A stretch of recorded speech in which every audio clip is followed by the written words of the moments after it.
Is Joel Embiid really the number one pick in the 2004 NBA draft? We'll talk about it. Talk to you soon. Good morning, good afternoon, or good night, depending when you are hearing me. This is Matthew Maurer with On Fire. And today we're going to talk about Joel Embiid, the possible number one pick of the 2014 NBA draft. Now, a lot of people have been having this guy on top of draft boards. I mean, how can you not? He's got everything that every NBA GM loves to hear about. Size, potential. The question is it warranted? I don't know if I can honestly, say those same things. I think he's a great prospect. I think he's a top 5 pick. However, I have my reservations about picking a kid like this with the number one pick. I mean, let's be honest. Let's go over the course of the best centers to enter the NBA draft in some time. When have any of them panned out?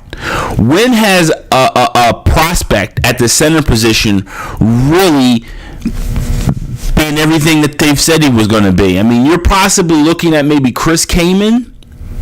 Maybe. I mean, Chris Kaman wasn't supposed to be a juggernaut. Dwight Howard.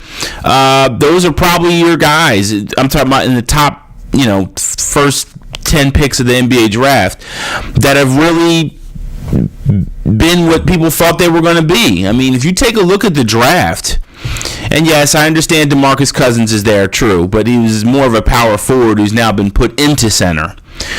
I'm talking about guys who are center from the minute they hit the NBA floor.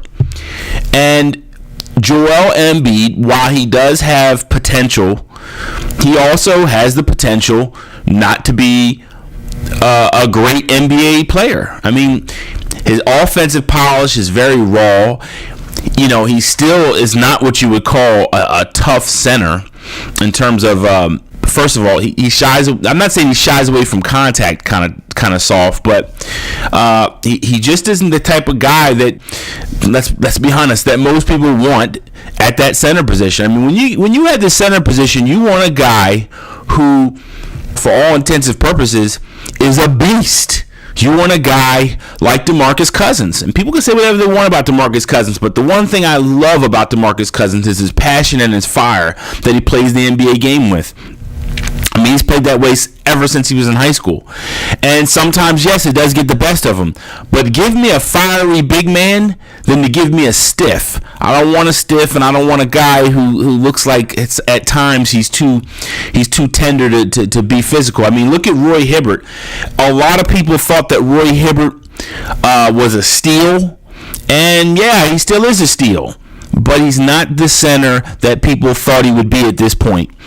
And I think a lot of that has to do with his mentality. He's not one of those give me the damn ball and move out the way type of big man. He's more of those, can you please give me the ball? And when you're taking a guy in the top 5 that's a big man, you need a guy that's going to command the ball. And yes, I understand there's personality things, guys like Tim Duncan or David Robinson, they didn't go to the game like that. But let's be honest, the best centers of the past 20 years have been guys that are nasty. You want nastiness. And yeah, Hakeem Olajuwon was a little bit in the Tim Duncan, David Robinson mold, but look at Shaq. Look at Patrick Ewing. I mean, did anybody see Patrick Ewing in Georgetown? The guy was a monster, a pure monster. And I'm just saying, if I give me the choice between the two, I want the guy who's nasty. I want the guy who has a little bit to fight for. I don't want the guy who calmly is rebounding and calmly running the floor. And I want a guy who plays basketball as though it's his only thing. And maybe that single-mindedness isn't what some people would perceive as a strength, but in basketball, it is a strength. I mean, guys like Michael Jordan had such determination and such focus that literally was the only thing that he was drawn to. I mean, it was probably Michael Jordan's first thing he woke up to and last thing he went to bed at. That's the type of dedication it takes to be great at the next level.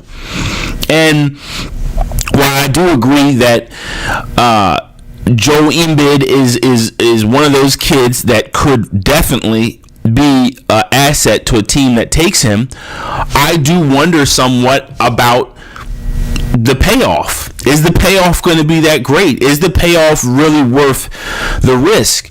You take a look at guys like Jabari Parker. You take a look at guys like Andrew Wiggins, even Randall.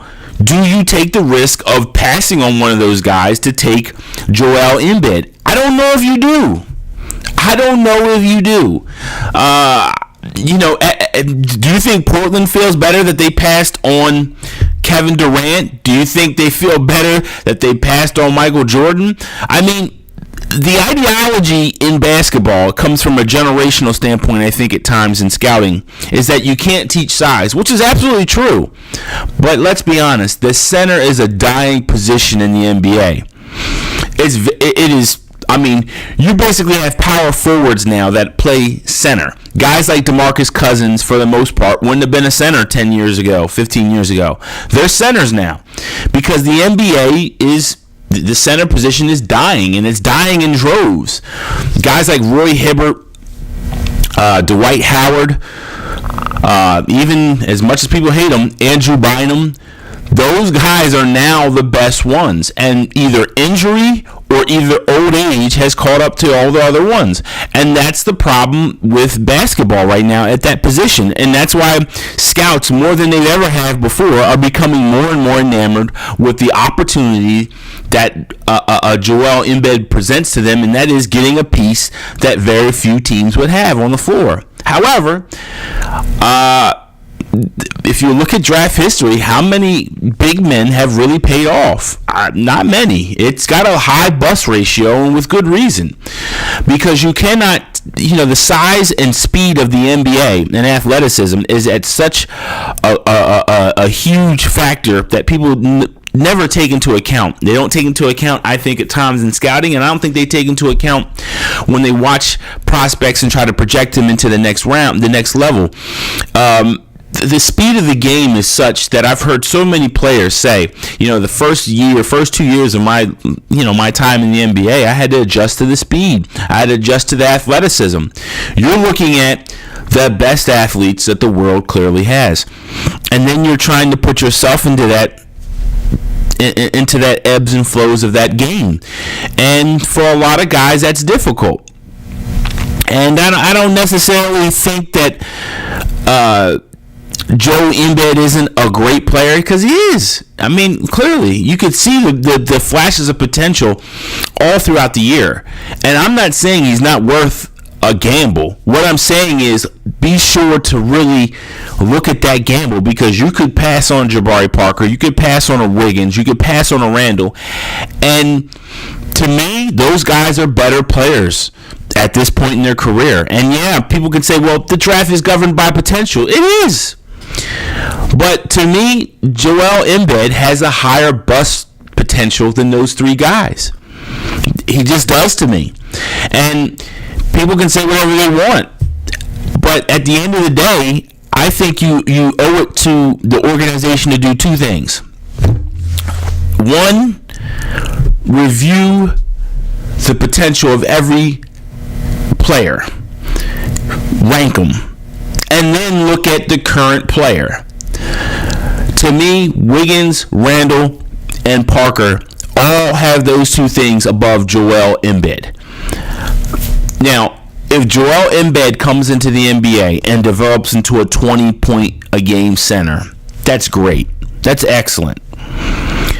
But that does not mean that he's the next Hakeem Olajuwon. And I swear to God, if I hear one more person try to compare Joel Embiid to Hakeem Olajuwon, I'm going to lose my damn mind. I mean, listen, I don't know how many people were alive between 82, 83, 84.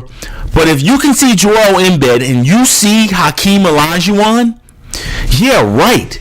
Where do you see him other than their ethnicity and the origins from which they spring from?